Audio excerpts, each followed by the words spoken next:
Good afternoon. My colleagues and I remain squarely focused on our dual mandate to promote maximum employment and stable prices for the American people. The economy has made considerable progress toward our dual mandate objectives. Inflation has eased substantially, while the labor market has remained strong, and that is very good news. But inflation is still too high, ongoing progress in bringing it down is not assured, and the path forward is uncertain. We are fully committed to returning inflation to our 2% goal. Restoring price stability is essential to achieve a sustainably strong labor market that benefits all. Today, the FOMC decided to leave our policy interest rate unchanged and to continue to reduce our securities holdings. Our restrictive stance of monetary policy has been putting downward pressure on economic activity and inflation. As labor market tightness has eased and progress on inflation has continued, the risks to achieving our employment and inflation goals are moving into better balance. I will have more to say about monetary policy after briefly reviewing economic developments. Recent indicators suggest that economic activity has been expanding at a solid pace. GDP growth in the fourth quarter of last year came in at 3.2%. For 2023 as a whole, GDP expanded 3.1%, bolstered by strong consumer demand as well as improving supply conditions. Activity in the housing sector was subdued over the past year, largely reflecting high mortgage rates. High interest rates also appear to have weighed on business fixed investment. In our summary of economic projections, committee participants generally expect GDP growth to slow from last year's pace, with a median projection of 2.1% this year and 2% over the next 2 years. Participants generally revised up their growth projections since December, reflecting the strength of incoming data, including data on labor supply. The labor market remains relatively tight, but supply and demand conditions continue to come into better balance. Over the past 3 months, payroll job gains averaged 265,000 jobs per month. The unemployment rate has edged up but remains low at 3.9%. Strong job creation has been accompanied by an increase in the supply of workers, reflecting increases in participation among individuals aged 25 to 54 years, and a continued strong pace of immigration. Nominal wage growth has been easing and job vacancies have declined. Although the jobs to workers gap has narrowed, labor demand still exceeds the supply of available workers. FOMC participants expect the rebalancing in the labor market to continue, easing upward pressure on inflation. The median unemployment rate projection in the SEP is 4.0% at the end of this year and 4.1% at the end of next year. Inflation has eased notably over the past year, but remains above our longer-run goal of 2%. Estimates based on the Consumer Price Index and other data indicate that total PCE prices rose 2.5% over the 12 months ending in February, and that excluding the volatile food and energy categories, core PCE prices rose 2.8%. Longer-term inflation expectations appear to remain well anchored, as reflected in a broad range of surveys of households, businesses, and forecasters, as well as from measures from financial markets. The median projection in the SEP for total PCE inflation falls to 2.4% this year, 2.2% next year, and 2% in 2026. The Fed's monetary policy actions are guided by our mandate to promote maximum employment and stable prices for the American people. My colleagues and I are acutely aware that high inflation imposes significant hardship as it erodes purchasing power, especially for those least able to meet the higher costs of essentials like food, housing, and transportation. We are strongly committed to returning inflation to our 2% objective. The committee decided at today's meeting to maintain the target range for the federal funds rate at 5.25% to 5.5%, and to continue the process of significantly reducing our securities holdings. As labor market tightness has eased and progress on inflation has continued, the risks to achieving our employment and inflation goals are coming into better balance. We believe that our policy rate is likely at its peak for this tightening cycle, and that, if the economy evolves broadly as expected, it will likely be appropriate to begin dialing back policy restraint at some point this year. The economic outlook is uncertain, however, and we remain highly attentive to inflation risks. We are prepared to maintain the current target range for the federal funds rate for longer, if appropriate. We know that reducing policy restraint too soon or too much could result in a reversal of the progress we have seen on inflation and ultimately require even tighter policy to get inflation back to 2%. At the same time, reducing policy restraint too late or too little could unduly weaken economic activity and employment. In considering any adjustments to the target range for the federal funds rate, the committee will carefully assess incoming data, the evolving outlook, and the balance of risks. The committee does not expect it will be appropriate to reduce the target range until it has gained greater confidence that inflation is moving sustainably down toward 2%. Of course, we're committed to both sides of our dual mandate, and an unexpected weakening in the labor market could also warrant a policy response. We will continue to make our decisions meeting by meeting. In our SEP, FOMC participants wrote down their individual assessments of an appropriate path for the federal funds rate based on what each participant judges to be the most likely scenario going forward.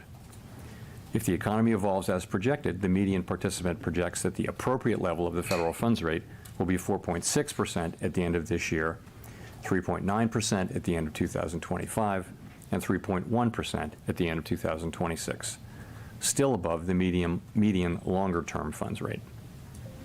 These projections are not a committee decision or plan. If the economy does not evolve as projected, the path for policy will adjust as appropriate to foster our maximum employment and price stability goals. Turning to our balance sheet, our securities holdings have declined by nearly $1.5 trillion since the committee began reducing our portfolio.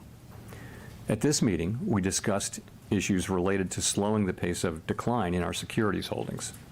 While we did not make any decisions today on this, the general sense of the committee is that it will be appropriate to slow the pace of runoff fairly soon, consistent with the plans we previously issued.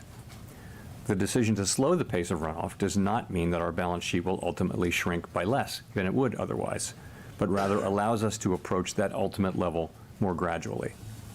In particular, slowing the pace of runoff will help ensure a smooth transition, reducing the possibility that money markets experience stress and thereby facilitating the ongoing decline in our securities holdings consistent with reaching the appropriate level of ample reserves.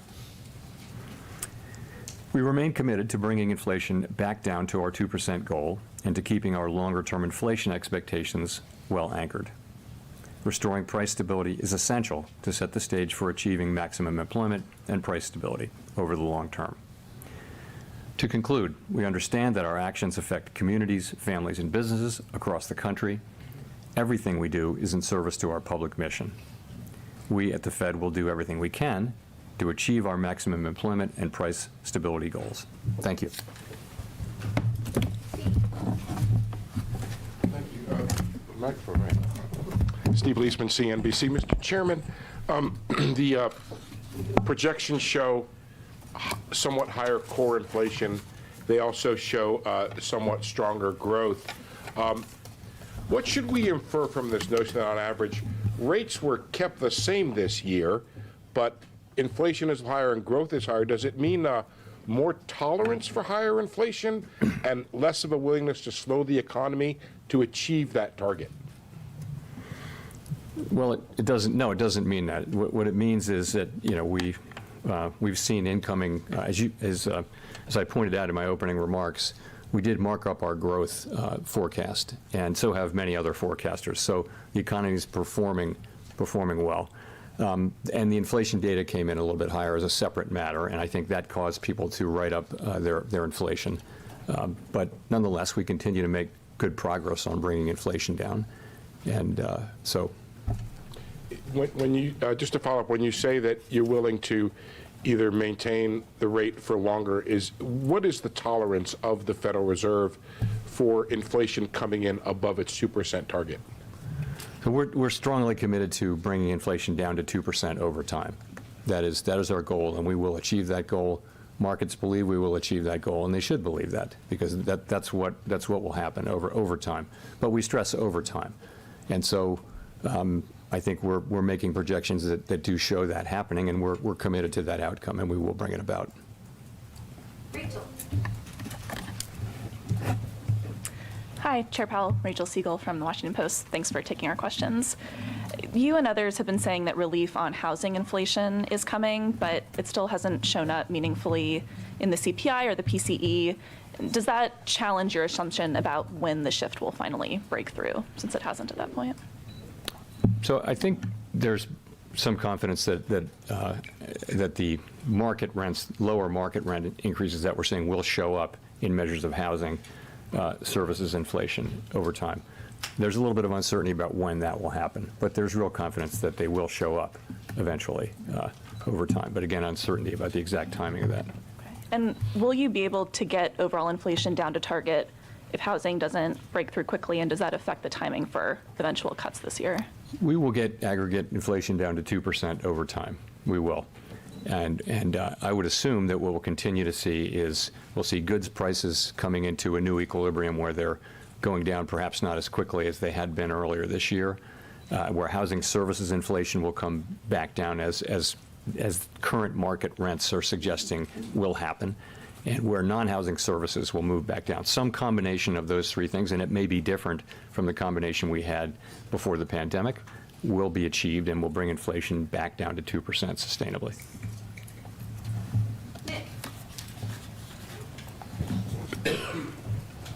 Nick Timmeros of the Wall Street Journal. Chair Powell, during your congressional testimony this month, you said that your test for making the first change to interest rates does not require you to be terribly comfortable that inflation is at 2% because interest rates are well above neutral.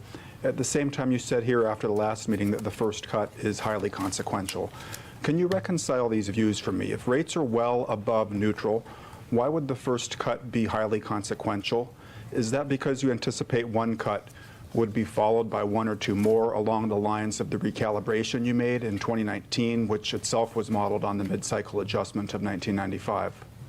It's more, I would put it more in the context of what I said in my opening remarks, that the risks are really two-sided here. We're in a situation where, you know, if we ease too much or too soon, we could see inflation come back.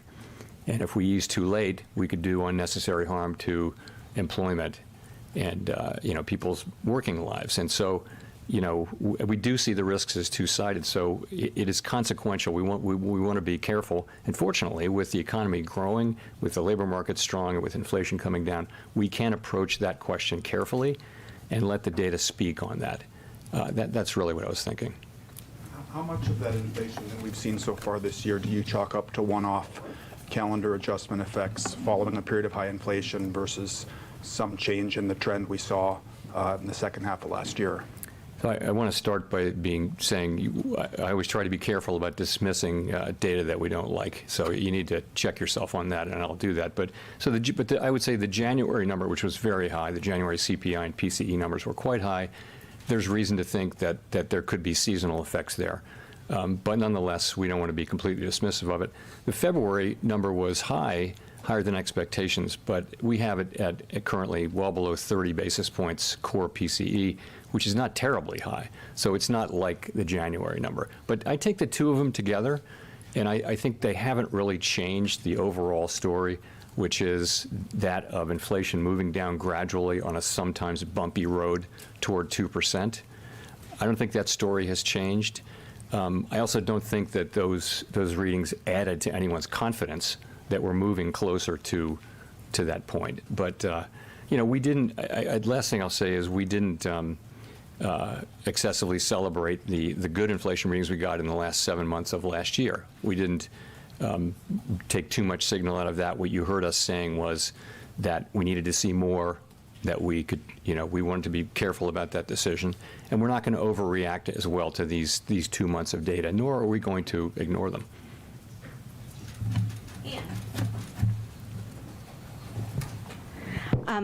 Hi, yes, Chair Powell.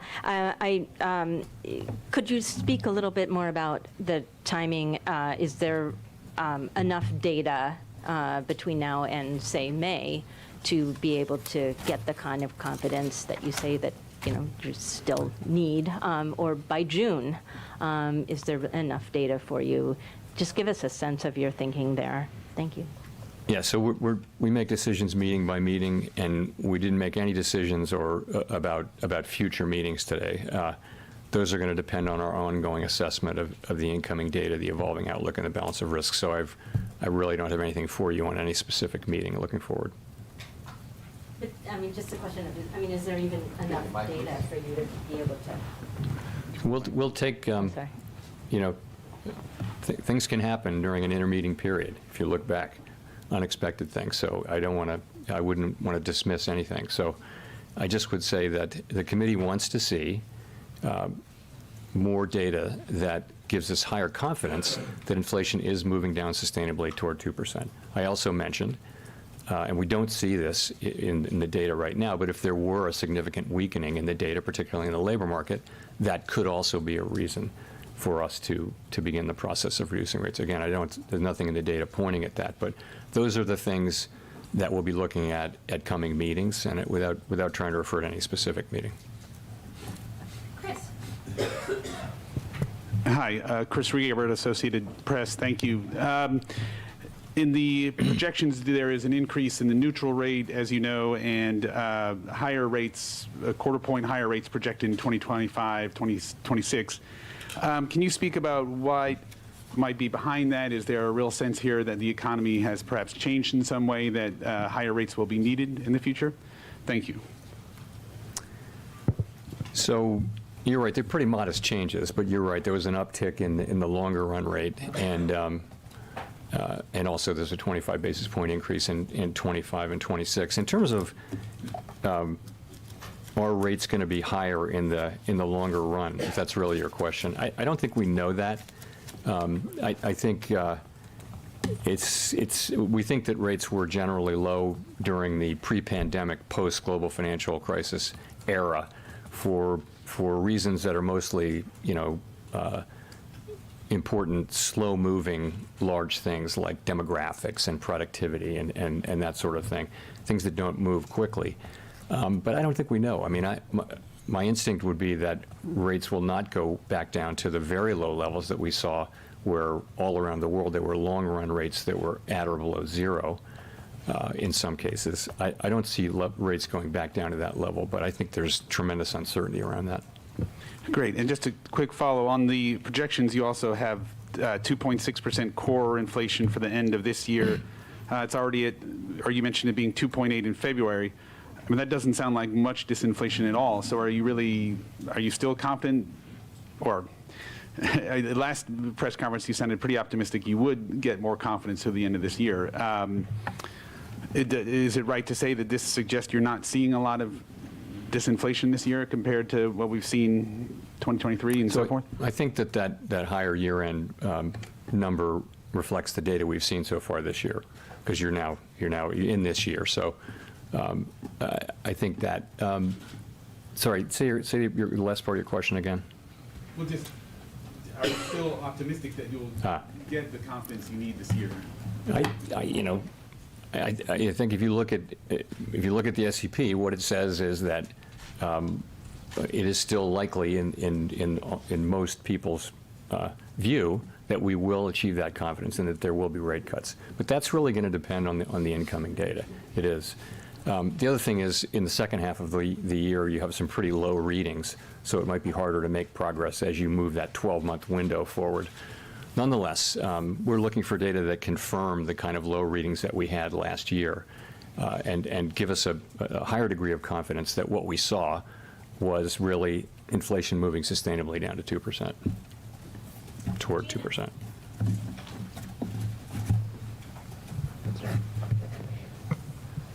Gina Smilik, The New York Times. Thank you for taking our questions. Per your comment to Anne that a weakening in the labor market would be a reason to potentially cut rates, or at least a consideration in making a rate cut, would continued strength in the labor market be a reason to hold off on rate cuts? And just in general, if labor supply continued to rebound in 2024 the way it did in 2023, what would stronger hiring and possibly stronger growth mean for the path forward on policy? Yeah, so if what we're getting is a lot of supply and a lot of demand, and that supply is actually feeding demand because workers are getting paid and they're spending, and that's, what you would have is potentially kind of what you had last year, which is a bigger economy where inflationary pressures are not increasing. In fact, they were decreasing. So you can have that if you have the continued supply side activity that we had last year with both with supply chains and also with growth in the size of the labor force. But so strong hiring in and of itself would not be a reason to hold off on rate cuts? No, not all by itself, no. I mean, we saw, you saw last year, very strong hiring and inflation coming down quickly. We now have a better sense that a big part of that was supply side healing, particularly with growth in the labor force. So in and of itself, strong job growth is not a reason, for us to be concerned about inflation. Neil. Hi, Chair Powell. Neil Irwin with Axios. How do you assess the state of financial conditions right now, and in particular, do you view the kind of easing in financial conditions since the fall as consistent and compatible with what you're trying to achieve on the inflation mandate? So we think there are many different financial conditions indicators, and you can kind of,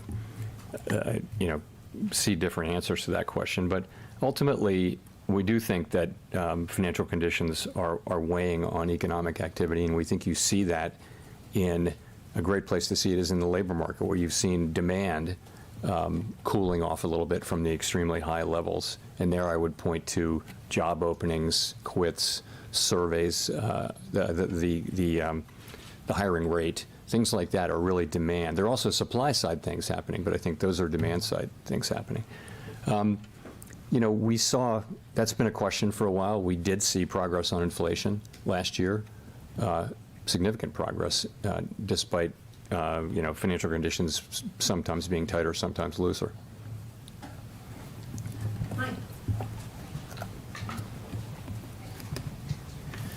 Michael McGee with Bloomberg Radio and Television. Can you give us more color on how the committee is thinking about inflation dynamics now? What we've seen at the beginning of the year, are they more one-off increases that will fade, or is there more of a secular turn with goods prices rising again and service prices staying sticky? And also, housing prices have been sort of the Godot of this cycle, in that you keep expecting them to go down and they don't. How does the committee see this playing out forward since you've raised your inflation forecast? So I see the committees looking at the 2 months of data and asking the same question you're asking and saying we're just going to have to see what the data show. As I mentioned, you can look at January, which is very high reading, and I think many people did see the possibility of seasonal adjustment problems there. But again, you got to be careful about dismissing the parts of the data that you don't like. So then February wasn't as high, but it was higher. So the question is, what are we going to see? We tend to see a little bit stronger, this is in the data, a little bit stronger inflation in the first half of the year, a little bit less strong later in the year. We're going to let the data show. I don't think we really know whether this is a bump on the road or something more. We'll have to find out. In the meantime, the economy is strong, the labor market is strong, inflation has come way down, and that gives us the ability to approach this question carefully and feel more confident that inflation is moving down sustainably at 2% when we take that step to begin dialing back our restrictive policy. Well, you've talked about the desire to have confidence that inflation is continually moving down. Has the recent numbers we've gotten for inflation data dented that confidence at all?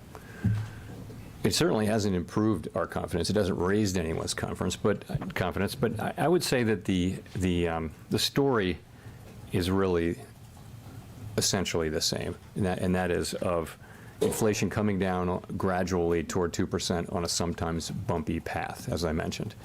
I think that's what you still see. We've got 9 months of 2.5% inflation now, and we've had 2 months of kind of bumpy inflation. We were saying that it's going to be a bumpy ride. We consistently said that. Now here are some bumps, and the question is, are they more than bumps? And we can't know that. That's why we are approaching this question carefully. It is very important for everyone that we serve that we do get inflation sustainably down. And I think the historical record, every situation is different, but the historical record is that you need to approach that question carefully and try to get it right the first time and not have to come back and raise rates again, perhaps, if you cut inappropriately, prematurely. Go to Edward. Thank you, Mr. Chairman. Edward Lawrence with Fox Business. I wanted to ask you, you received a letter from, the Federal Reserve is an independent body, understanding Congress has oversight over that. You received a letter from Senators Elizabeth Warren and Sheldon Whitehouse that said, calling on you to lower interest rates, to cut interest rates, because it says, quote, the potential that it may remain too high for too long has halted advances in deploying renewable energy technologies and delayed significant climate and economic benefits from these projects. So has higher interest rates caused that? Have they? Well, first of all, I respect in our system of government, it is Congress that has oversight responsibility over the Fed. We place a tremendous amount of importance on our engagements with Congress and always treat them with great respect. In this case, I would say those are, our mandate is for maximum employment and price stability and the other things that we do. And that's what we're trying to accomplish. We're trying to do that in a way that sustains the strong growth we're seeing, the strong labor market we're seeing, but allows us to make further progress with inflation. That's how we can best serve the public and leave the other issues, which in many cases are incredibly important, such as those you mentioned, leave those to the people who have responsibility for those. There was another letter from 24 lawmakers saying that the higher rates are squeezing the working people. How do these letters affect what you guys are doing policy-wise? We receive these letters with respect, and we write careful responses and address concerns. We listen, again, because we're talking to the people who, in our system of government, have oversight over our activity. So but at the end of the day, we take that on board, but we have to make our judgments, and we have to stick to our knitting, which is maximum employment, price stability, supervise and regulate the banks, work on the payment system, the things that we do. Claire. Thank you. Claire Jones, Financial Times. Thanks a lot for the opportunity to ask a question. As chair of the FOMC, would you want to see unanimity on the committee or something close to it, meaning no more than one dissent before you begin cutting rates? Thank you. We're a very consensus-oriented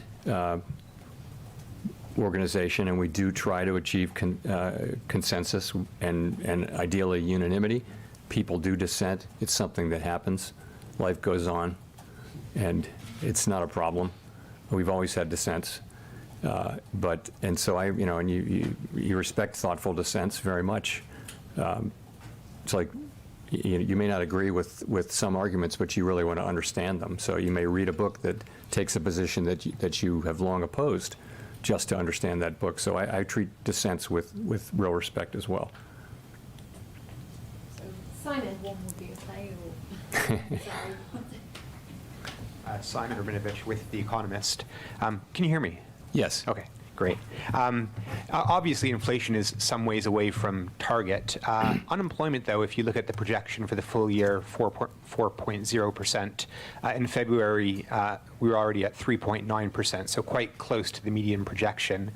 Are you concerned at all that, notwithstanding the very strong jobs growth, that in fact there may be some cracks appearing in the employment market? You talked about a significant deterioration in the labor market being a condition for easing rates. What would constitute that in your books? Thank you. So we, of course, monitor it's one of our two goal variables. We all monitor the labor market very, very carefully, and I don't see those cracks today. And we follow all the possible stories that are out there about there being cracks. But the overall picture really is strong labor market. The extreme imbalances that we saw in the early parts of the pandemic recovery have mostly been resolved. You're seeing high job growth. You're seeing big increases in supply. You're seeing strong wage growth, but wage growth is gradually moderating down to more sustainable levels. In many, many respects, things are returning more to their state in 2019, which we can think of as normal for this purpose. That's job openings and quits, and surveys of workers and businesses are always interesting on this. You know, how tight is how easy is it to find a job? How easy it is to find a worker? Those surveys have both come down. So the labor market's in good shape. You know, you do see things like the low hiring rate, and people have made the argument that if layoffs were to increase, that would mean that the net would be fairly quick increases in unemployment. So that's something we're watching, but we're not seeing it. Of course, initial claims are very, very low, and if anything, have tracked down a little bit. So watching it carefully, don't see it. And when I say something, I use the term unexpected weakening in the labor market. So, you know, we do expect the unemployment rate to, you know, the forecast is that it would move up, I think, closer to what we see as the longer run sustainable level. That's just people's forecast, individual forecasts. But we're talking about something that's unexpected. That's where I'll leave it, though. Steve. Steve Matthews with Bloomberg. You mentioned at the beginning of the press conference that the committee felt it might be appropriate to slow the pace of asset runoff fairly soon. I'm wondering, when you say fairly soon, does that mean that the committee would meet about this again in May, and a decision could be reached that soon? And I was wondering if you could also just describe the scope of what the committee is discussing here. You're at $95 billion of caps right now. Would that be cut about in half or something in that nature? Thank you. So that is what we're discussing, essentially, is and we're not discussing all the many other balance sheet issues. We will discuss those in due course, but what we're really looking at is slowing the pace of runoff. There isn't much runoff among MBS right now, but there is in treasuries, and we're talking about going to a lower pace. I don't want to give you a specific number because we haven't had an agreement or a decision, but that's the idea, that's what we're looking at. And in terms of the timing, I said fairly soon. I wouldn't want to try to be more specific than that, but you get the idea.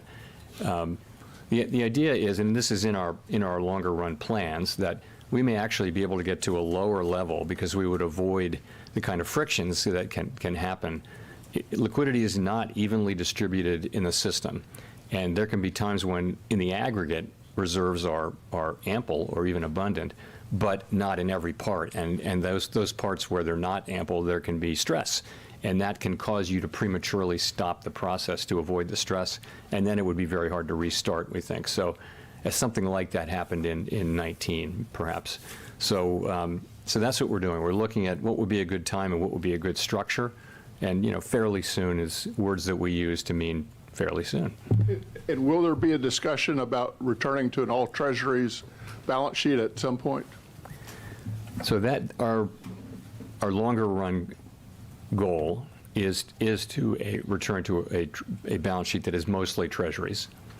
I do expect that once we're through this, we'll come back to the other issues about the composition and the maturity and revisit those issues. But it's, you know, not urgent right now. We want to get this decision made first, and then we can, when the time is right, come back to the other issues. Victoria. Hi, Victoria Guido with Politico. Also on the balance sheet, you know, can you talk a little bit about how the outlook for the banking sector might impact your balance sheet plans? Do you worry that as deposits start to shrink that we could see more turbulence?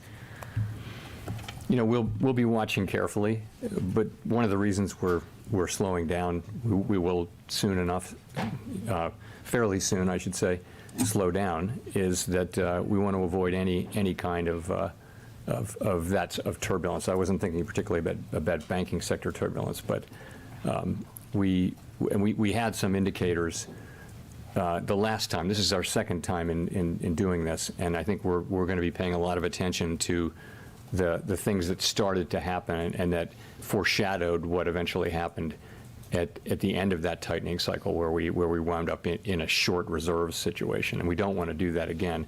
And I think now we have a better sense of what are the indicators. It wasn't so much in the banking system as it was around, for example, where federal funds is trading relative to the administered rates, and where secured rates are relative to the administered rates, those sorts of things. We will always be watching the banking system for similar signs, though. Well, is it also because you're not sure exactly how the reserve supply will react once the overnight reverse repo facility, drops nearer at zero? Well, I think we broadly think that once the overnight repo stabilizes either at zero or close to zero, that as the balance sheet shrinks, we should expect that reserves will decline pretty close to dollar for dollar with that. That's what we think. Go to Jean. Hi, Chair Powell. Jean Young with M&I Market News. I wanted to ask also about the balance sheet. Will you said that starting the taper sooner could get you to a smaller balance sheet size.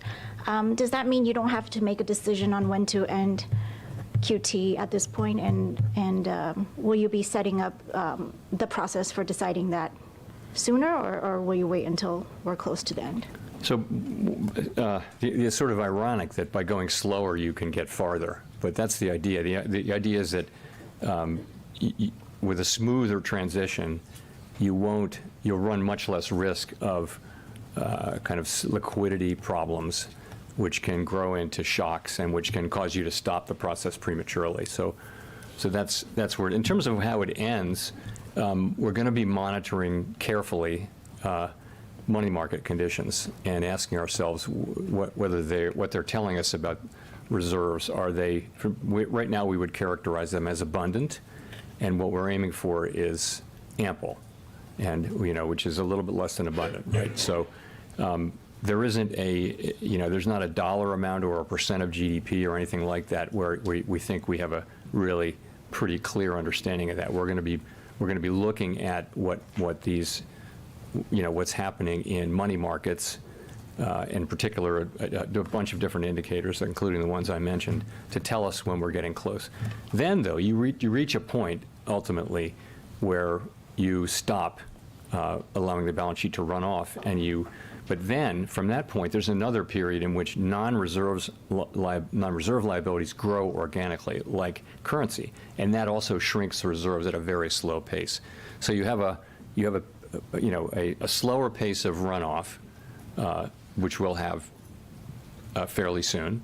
Then you have another time where you effectively hold the balance sheet constant and allow non-reserve liabilities to expand, and then that ultimately brings you ideally in for, brings it into a nice easy landing at a level that is above what we think the lowest possible ample number would be. We're not trying for that. We want to have a cushion, a buffer, because we know that demand for reserves can be very volatile, and we don't want to again find ourselves in a situation where there aren't reserves. We have to turn around and buy assets and put reserves back in the banking system the way we did in 2019-20.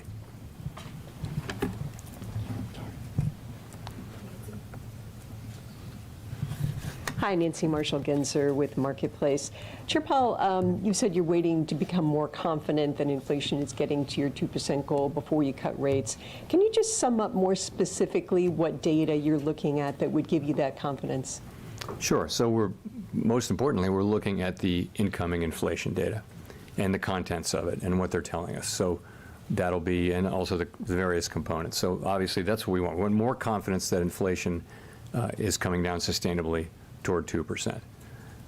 And I mean, of course, we'll also be looking at all the other things that are happening in the economy. We'll look at the totality of the data, including everything essentially, as we make that assessment. But the most important thing will be the inflation data that's coming in. Well, are there things that you would give more weight to, like wages? Wages is one thing. We don't. Our target is not wages. It's really inflation. But we would look to the fact that wages are still coming in very strong, but they've been wage increases. That is to say, wage increases have been quite strong, but they're gradually coming down to levels that are more sustainable over time. and that's what we want. We don't think that the inflation was not originally caused, I don't think, mostly by wages. That wasn't really the story. But we do think that to get inflation back down to 2% sustainably, we'd like to see, continuing gradual movement of wage increases at still high levels, but back down to levels that are more sustainable over time. Let's go to Greg. Thank you. Greg Robb from MarketWatch.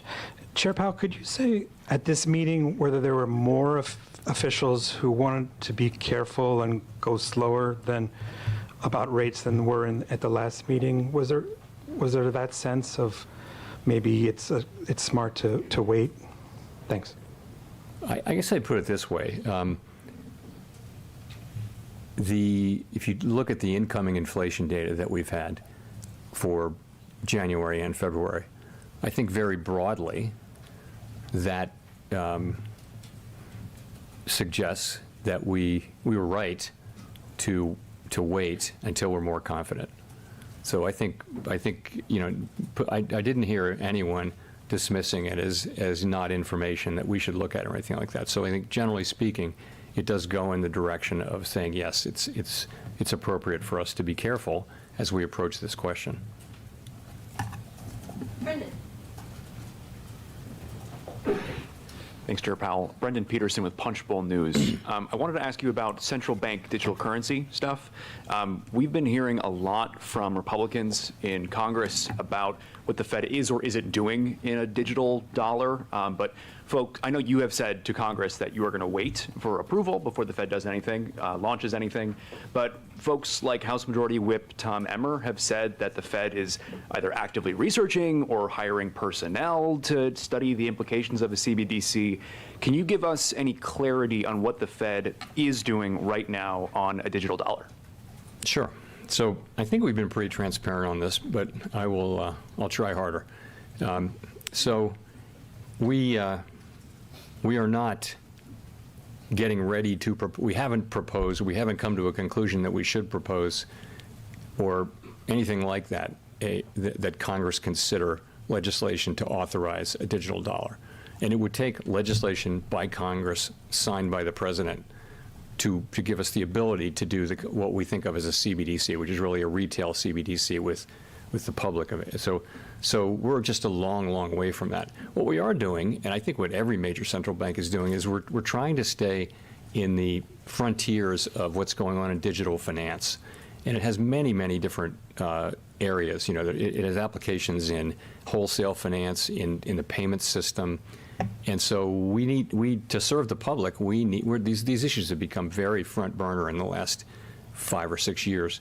We need to be knowledgeable about all that. So we actually do have people trying to understand things that are, but it's wrong to say that we're working on a CBDC and then we've secretly got a lab here where we've got one and we're just going to spring it on Congress at the right moment. We don't.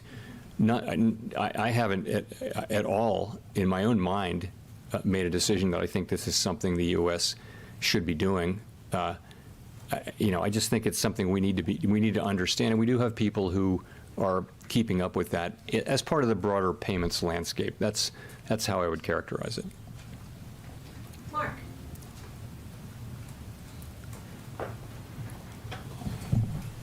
Thank you. It's Mark Hamrick with Bankrate. Mr. Chairman, April 27th will mark the 13th anniversary since a Fed chairman began holding regular news conferences. How important has that higher transparency been in your view, both for the proper functioning of the central bank and also in accomplishing your mission? And is there more that you and your colleagues can do on the transparency front, and what might that look like? I generally think, this movement actually started, 30 years ago, when some academics posited that a more transparent central bank, if the public understands your reaction function, the markets will do your work for you. They'll react to the data. And so it all happens that way. And so there's been a march toward greater and greater transparency. And that certainly Chairman Bernanke advanced that, so Chairman Greenspan did, Chair Yellen did. And so we went from four press conferences a year to 8, so now every meeting really is live now. I think that's a good innovation. I wouldn't want to turn it back. We also have done a bunch of other things. We have an annual supervision report, financial stability report. There's a long list of things that we've done. I think nothing comes to mind as really desperately in need of doing at this moment. We're very transparent. We have no shortage of FOMC participants speaking to the public through the media. And so that channel is full, I would say. So I think it's generally broadly helped and made things better, but not every day and in every way. Well, to follow up, has there ever been a day where you wanted to put that genie back in the bottle somewhat? Of course not. Let's go to Jennifer for the last question. Thank you, Chair Powell. Jennifer Schonberger with Yahoo Finance. Not to harp too much more on confidence and inflation, but you did say earlier in this press conference that the recent inflation data hasn't raised anyone's confidence. But when you testified before the Senate a couple weeks ago, you told lawmakers that you are, quote, not far from receiving the confidence needed on inflation to begin cutting rates. So are you still of that belief or not? What are we to take by those words, not far?